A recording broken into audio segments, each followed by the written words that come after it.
Hey guys, welcome to this week's episode of Chewing the Fat with myself and Dean Kilby. Welcome again, Dean. Hello. Before we kick off, I just want to thank everyone for the post I put up today and the interest involved.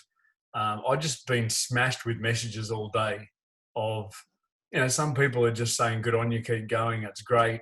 Never seen you look so good. All that sort of thing. And then other people are like, okay, I'm seeing the results that you're getting and I've tried everything under the sun, or is it this, is it that? What do you got to, just tell me what you got to do so I can do it, and all these types of things. And, I, I get it. There's a, just show me the way and I'll just do it. And at the same time, there's a lot more to that, as, we've been talking about in the videos with Dean. So thanks for the support and the well wishes and the interest. And that's why we're doing what we're doing, is to hopefully have a influence and a say in what you're doing with your health as well, and maybe just give you that kick in the backside you need to go, well, if Trev can do it, anyone can do it. So thank you. And as always, just reach out, send me a message, or just shoot Dean a message directly, and we'll get you on your way to health and vitality. Alrighty. Let's kick off today's episode with, this is going to be a pretty interesting topic, because there's a lot of thoughts, there's a lot of beliefs, there's a lot of mystery and things around artificial sweeteners where, they're bad. You might as well just drink normal Coke, because the stuff that's in Coke, Diet Coke, is even worse for you. And, dementia, it'll give you dementia, and, all it'll weaken your bones and all that sort of thing. What is the go with artificial sweeteners and sugar, Dean? Is it all hype? Is it all... Mostly hype. Yeah. I mean, in terms of the link with cancer and some of these other chronic diseases, most of it's hype.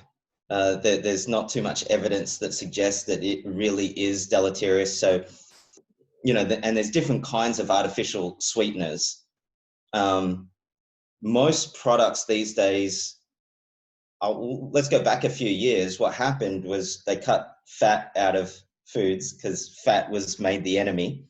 In 1992, when the USDA released the food pyramid, and carbohydrates were at the bottom and then fat was at the top. So everyone cut fat out and overdid carbohydrates, and heart disease kind of went through the roof still. So then people over time have started to go, well, hang on a minute, maybe fat isn't the culprit. And what we've learned is that sugar seems to be the culprit and fat is the accomplice, right? So sugar is, from sugar cane and refined sugar, it's added to everything. So you got sugar it's a molecule with two subunits, a glucose molecule and a fructose molecule. And fructose seems to be quite deleterious, particularly for liver health, and causes people to end up with fatty liver disease, non-alcoholic fatty liver disease, for which there is no pharmacological therapy. There's no drug therapy that can treat that.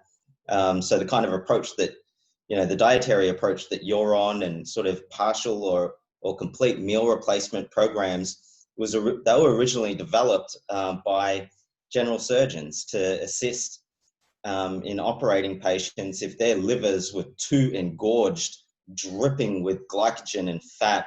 They just weren't a good candidate to operate on. So they would put them on these kind of meal replacement programs to help reduce the fatty content of the liver. So it's highly effective in that regard. So then if sugar's the problem, how can you still make food palatable, feel good, particularly if people have this addiction to the sweet taste? So sugar alcohols have become more widely used, particularly in all these different kind of meal replacement products and protein products and powders and everything. Otherwise, it tastes like freaking chalk or whatever. You know, it's got to taste good. I mean, if you're going to sustain someone on any kind of nutritional program for a length of time, it's got to be palatable and it's got to taste good. So, you know, there's different sweeteners. Sugar alcohols, the most commonly used is sucralose. So, look, the realities around sucralose is it's very sweet. You don't need much of it to make a food or a product taste okay. But the sucralose itself is it's cleared from your 100% is cleared in about 24 hours. Right. So your body doesn't absorb it. I mean, it absorbs maybe, I don't know what the numbers are, 30% or something, or even less. I think 20%. You absorb 20%. So if you consume, I don't know, 100 packets of Splenda, right? Who would do that? But like 100% of it's going to be cleared out of your body in 24 hours. So it doesn't do any harm. Now, the thing to keep in mind is these sugar alcohols, they don't stimulate insulin response the same as normal sugar does. Right. So you want to keep your insulin levels down to reduce inflammation and also stop the fat deposition that your body's been undergoing for a period of time. And that's why we end up fat and we put weight on. We keep overstimulating our pancreas to release insulin. So if you replace the majority of the carbohydrates and in particular sugar with these sugar alcohols, you can still sweeten products, but you don't get that insulin spike. Right. There is some evidence that also says that the sugar alcohols may glycate proteins if you consume them in too high amounts. And if proteins become glycated, you end up with what's called advanced glycation end products, or AGE. And these AGE proteins can bind to receptors for advanced glycation end products that causes inflammation and tissue degradation and accelerated aging. So you don't want too much of that.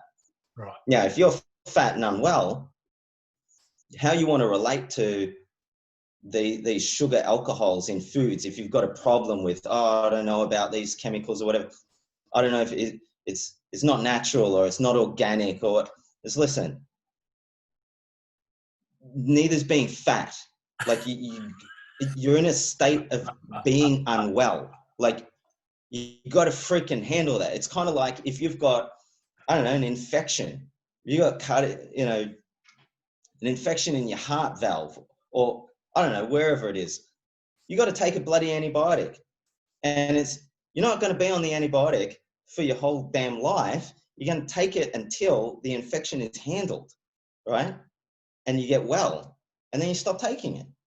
So my commitment is always that people eat real food, whole food, but you need to correct first your metabolic dysfunction. You can't just go, oh, I'm just going to eat clean now. No, you got to correct the biochemical, the metabolic derangement, the state that your body's in that's not only caused you to gain weight, but it's keeping you from losing weight, and it's elevating the inflammation in your body and accelerating aging and tissue degradation. You got to correct that first.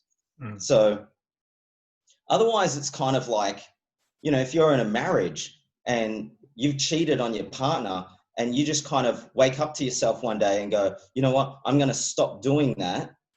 And if you think you can still live a happy life, you're kidding yourself, because you got to operate on top of that inauthenticity, that lie, that cheating. No, you got to clean that up and deal with the freaking consequences. And sometimes that means you lose the relationship. Yeah. Right? Similarly with your health, you got to grow up. You got to generate the courage to confront what it takes and suck it up and deal with, well, you know what? I've overindulged for a long period of time and I'm dealing with the consequences of that now. You know, I've been irresponsible and immature about handling my health. I've drunk too much. I've eaten the wrong foods. I haven't, you know, looked after myself. Okay, you've had enough of the indulging. You've had a great time up until now. A little bit of sacrifice for a short period of time to correct that isn't such a big deal if you be a grown up about it. And sometimes, you know, it means you got to sacrifice eating certain foods that you find pleasurable, and you got to eat certain foods that maybe you don't find pleasurable. But it's like when you know, again, you know, there's a lot of the stuff I'm eating now. I'm just like, I would never have eaten 2-3 months ago. You know, Lam would make it, and I'd go, yeah, I'm not a, you know, I don't eat that. I'll eat this part of it, and I'll eat a little bit of it just to keep you happy, and that's it. But now I'm finding that I'm loving that sort of stuff. you got to eat your vegetables. Hmm. You know, I've had clients in the past that just kicked and screamed about having to eat vegetables, and I'm like, how old are you? Like, so I mean, like, onto the artificial sweeteners, where did they get their bad rap from? Like, you know, I hear all the time, aspartame will give you dementia and Alzheimer's. yeah, look, you take. There used to be a time when the scientific information would be disseminated to the public over a really long period of time, and it would get vetted appropriately. Not always, but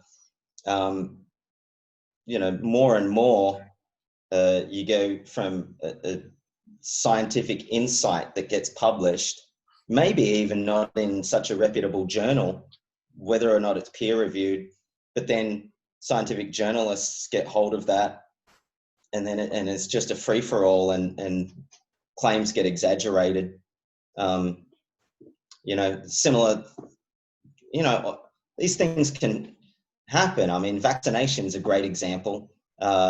You know, when people don't know what to believe anymore.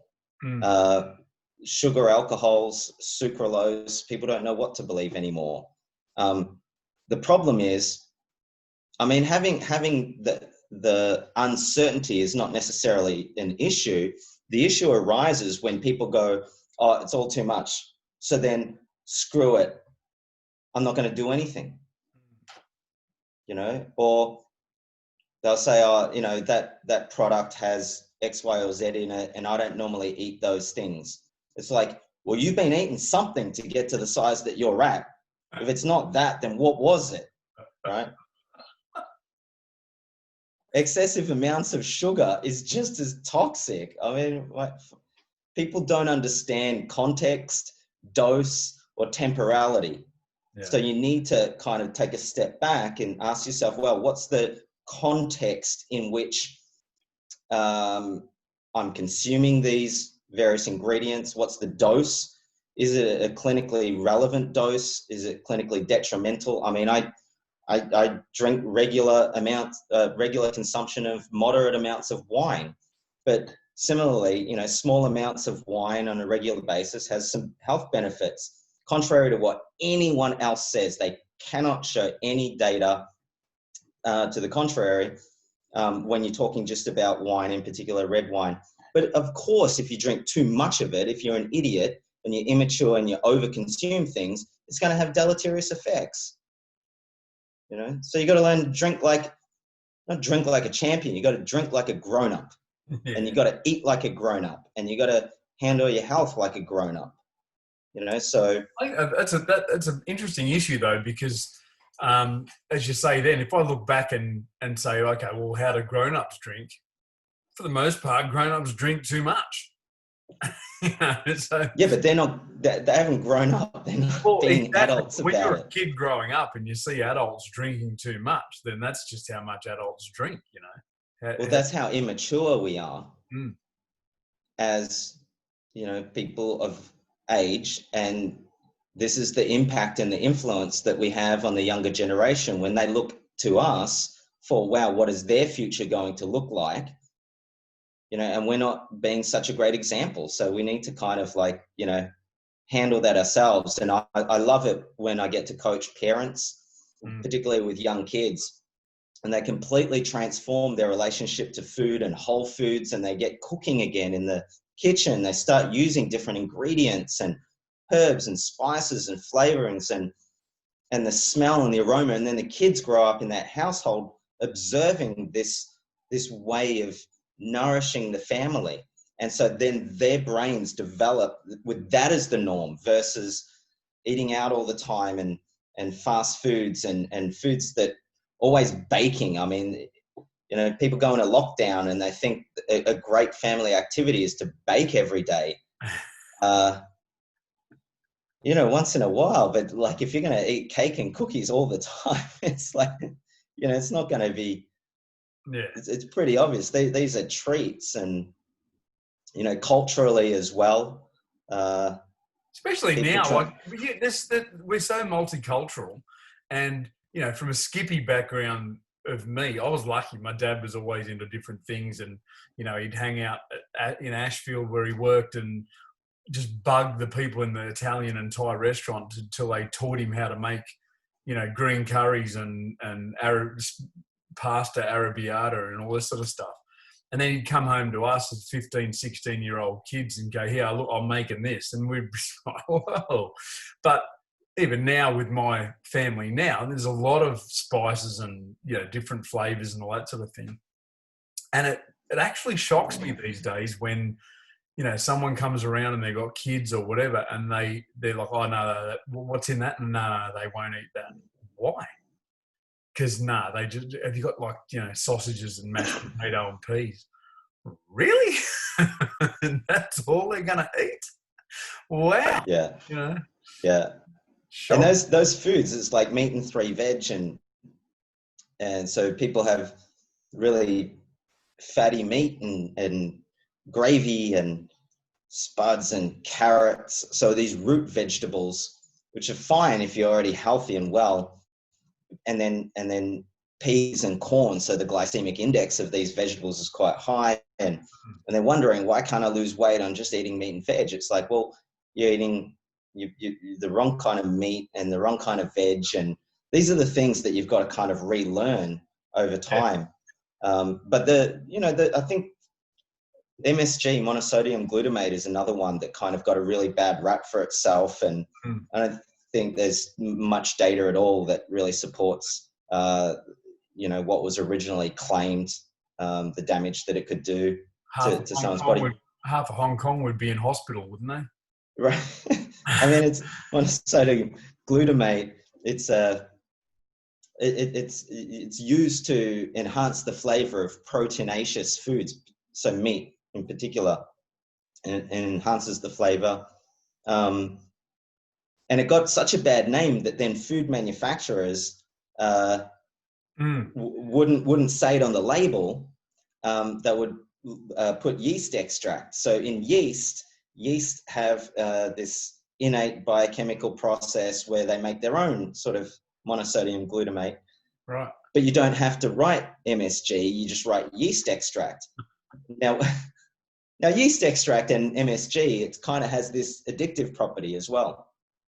So you can get addicted to foods that have MSG, and so if it's got yeast extract on there, it can have somewhat of an addictive property to it. Yeah. Wow. Yeah, and that literature you gave to me to read today as well. You know, there was a lot of, when we were talking before about when people say they want to eat clean or they just eat a balanced diet. Like when I first started this, Lance said to me, just eat a balanced diet and you'll be fine, you'll lose weight. And, you know, what I read in that today was exactly as you were saying, you know, the balance is about exactly what the word says, not going one way or the other, but you've been so far imbalanced for so long that you think balancing it again is going to even out the, you know, reverse the situation.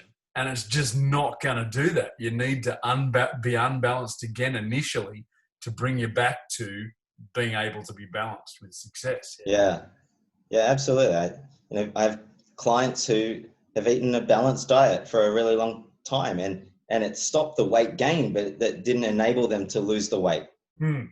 Other clients eat really clean, you know, and I look at what they write down for me now. I also understand that people lie and people won't write down exactly what they stick in their face, but it gives me a general idea, and I kind of look at it and I'm like, for the most part, this person's diet looks pretty good. And then, but going vegan isn't necessarily the answer either. Otherwise I wouldn't have, vegan clients contacting me. So it's, you got to kind of deal with the reality of, if wherever you're at, if that's not where you want to be, you've got to take a very unbalanced approach to correcting the situation. And it's not forever. Just like that course of antibiotics, there's an end point to it.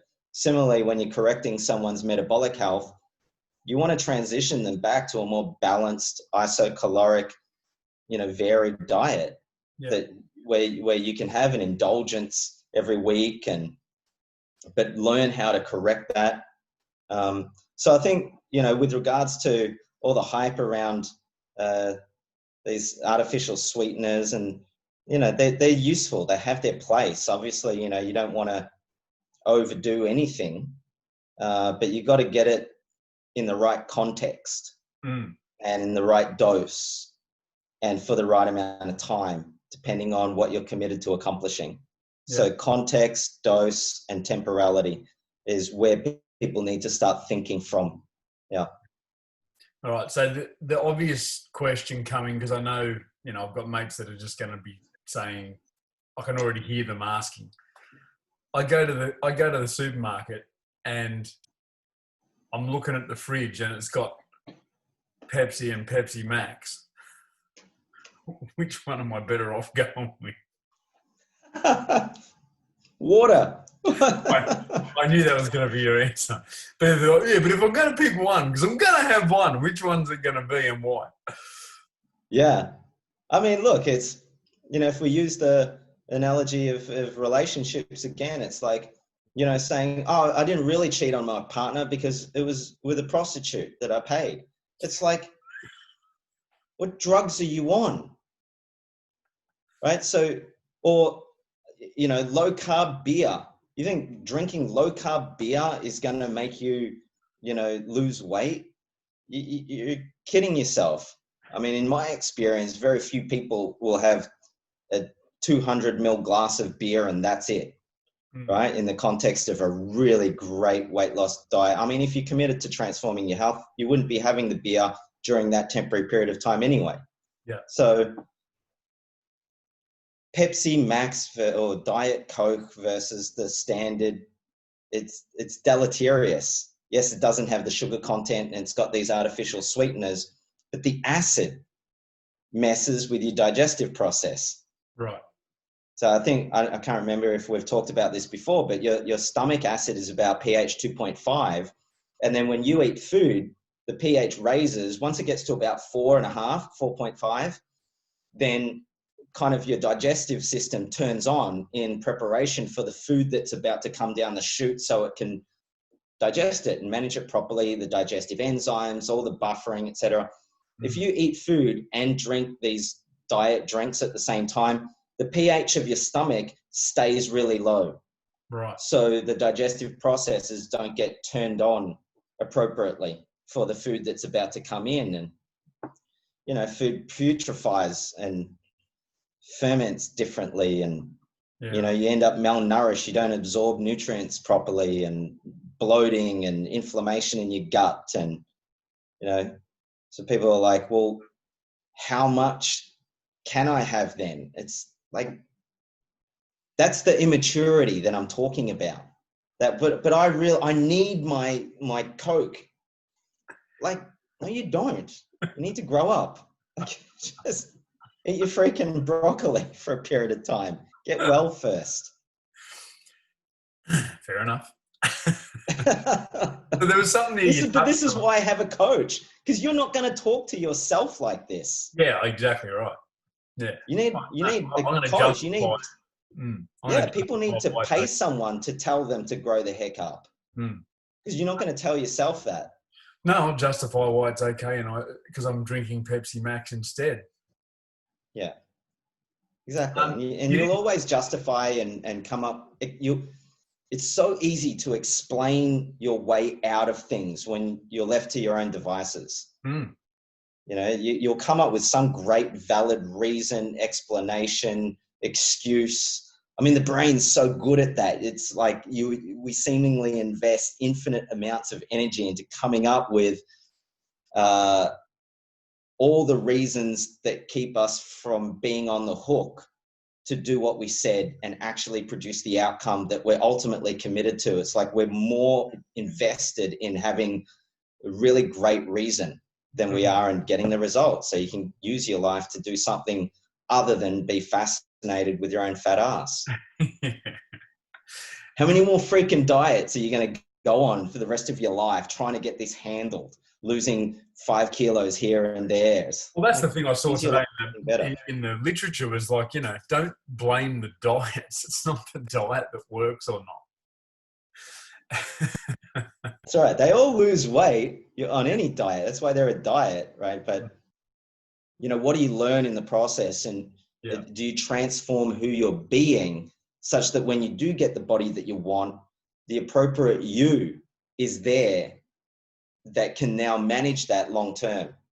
You really want to correct it once and have this be like the last diet you ever go on. And in the process, learn the skills and develop the behaviors for you to never have to worry about metabolic syndrome for the rest of your life. Die from something else. I mean, heart disease is so beige. Everybody else dies from that. Be original. Like, use your life to get up to something worthwhile. Piss enough people off that someone wants to assassinate you. That would be a great way to go. Don't die from a freaking boring chronic disease. You know what I mean? For sure. And that's one of the things that people have to confront, particularly in the beginning. It's that, wow, what if it got handled? Like, I wouldn't have to, I wouldn't be able to use my weight or my ill health as an excuse in life anymore. You'd have to start dealing with life now rather than putting it off until you get, you know, when I get the perfect body, then I'll really participate in life fully and give my all. And, you know, that's what I mean, those transformational aspects. And with every kilogram that you lose, every kilogram comes with a story. Yeah. And you got to get through all those protective layers of fat that we hide behind. I mean, I'm not immune to any of this either. You know, I deal with it myself, but you got to deal with what is the state in which you're keeping your body, the state of ill health in which you keep yourself there. If you've got an option to transform it, why do you keep yourself there? You've got to kind of deal with, what am I protecting myself from? And a lot of the time people are terrified of, like, wow, what would my life be about if it wasn't constantly dealing with the excess weight? Well, that's why the weight's there to start with, isn't it? Because of the lack of wanting to deal with what was there to start with. Yeah, it's an avoidance. But, you know, and it's not even to point the finger at anyone. It's not your fault. No. You know, but you're the only one that can do something about it. Yeah. You know, and that's why I make myself available to kind of not so much hold people's hand, sometimes a little kick up the backside. Usually it's a foot in your back, you know, come on, you know, really take that leap forward into the life that you really want. Yeah. And let's bring some science to this. Let's bring some coaching to this. And together with your commitment, you know, miracles can happen. And a lot of people say 5-10 kilograms because that's all they can see is possible. And when I work with them now, like even with you, you know, 5-6 kilograms and you get 15 kilograms down, you're like, man, I'm going to lose another 5. And that occurs is totally possible to you now. Not that, man, I'm going to lose another 5. It's crap. I've still got 5 to lose.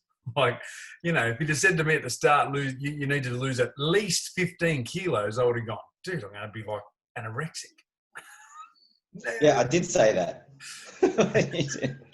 I ignored it. Listen. I ignored it. I just heard what I wanted to hear, all Yeah. right? One of the things you touched on in this conversation as well was the cultural side of stuff. And we spoke about this the other day, which was really interesting.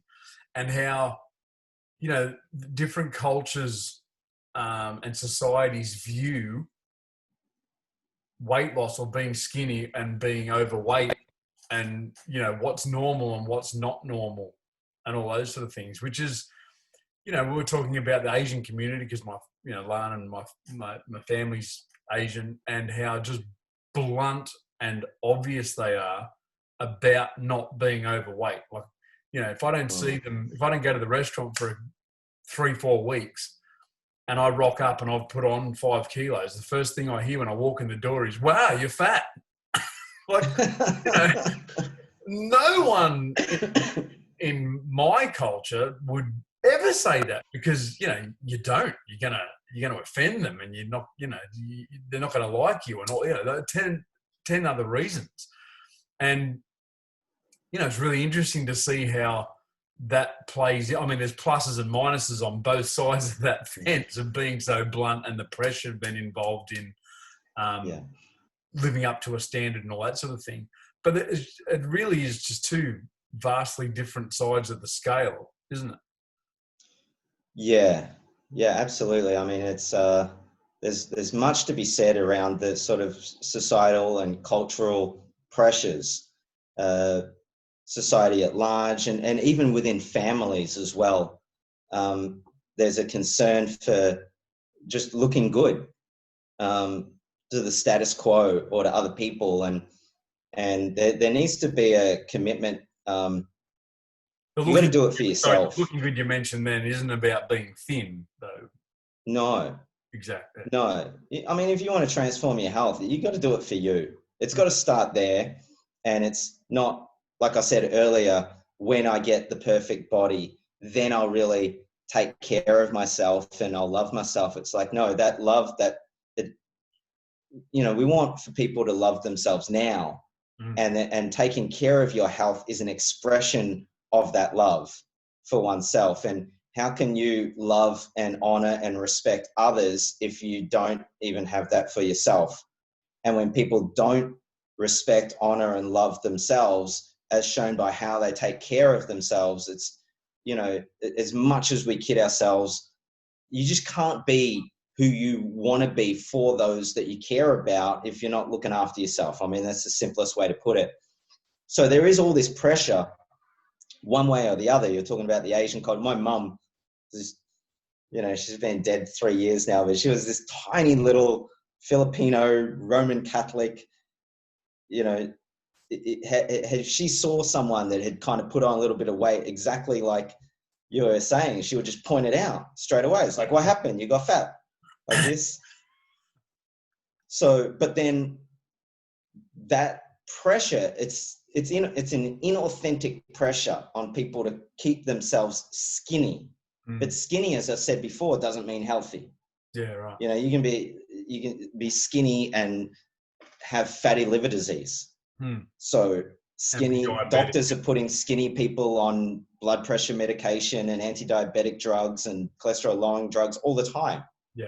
And then the other end of the scale, when we normalize being overweight and being obese, and big is beautiful, and I'm big, but I'm healthy. Listen, I don't care. All this PC garbage there's no such thing as being fat and healthy. These two phenomena just don't exist together. They can't exist it's physics. They don't exist in the same space at the same time. So, not moralistic about it, not, no judgments. It's just like, but if you've got a commitment to be well and be healthy, and then, there are things that you can do, and you got to generate that. But the pressures now, even on doctors, the studies in the US, what was it? 50% of doctors, thereabouts, 52%, I think the study says, of doctors suggest to their patients who need to lose weight, they suggest a structured weight loss protocol. Only 5% of patients recall having heard that message. Yeah, right. So, doctors aren't always saying it, and patients aren't listening. Or even, if they do hear it, they don't recall it later. And then 90% of doctors at least say to change your lifestyle and eating habits. But less than 20% of patients recall having heard their doctor say that. And that's US data. In Australia, I think amongst Australian GPs, there's even a reluctance of doctors to talk to their patients now about their weight-related ill health for fear of offending them. So now no one's on the post. You know what I mean? Yeah. No one's on the post taking a stand for people having access to and the support to handle. And it takes support. I mean, it's so damn easy to gain the weight, and it's so disproportionately bloody hard to lose it. So we've got to support each other, and we've got to create the structures to really have people win long term, not just shaming people into being skinny and forcing them to go on these crash diets, and then they bounce back and put the weight back on, and then have even more of a negative internal dialogue about themselves. And, and then our kids grow up looking at us thinking, wow, is that what life's going to look like being an adult? Yeah. We don't make it look so good for our young people and teenagers. And, which is just sad, particularly in this country. We have such a high rate of teen suicide, etc. And, it's a complicated phenomenon, but, there's some things that we can do. And I think one is be well and look after ourselves responsibly. I think that's where it's got to start as adults. It's a great base to start from, at least. Yeah. Yeah. All right. Before we go, last question. How do we actually metabolize and use the fat? Like, where does it go? I had that picture today of the 10 kilos that I was holding in the picture of the weight that I'd lost, or the fat that I'd lost. Yeah, right. I was just to correct that. So each one of those, I've got one here. Yeah. How many actual kilos? So each one of these, this represents 2.27 kilograms of fat, so 5 pounds. Right. So you had 20 pounds of fat, models in your arms. So each one of them, that's 17,500 thereabouts calories of stored energy. Right. So each one of them would take anywhere between 5 to 7 marathons worth of exercise to burn off. Yeah. So but where did it go? When you say burnt off, where did that go? Oh, you breathe it out.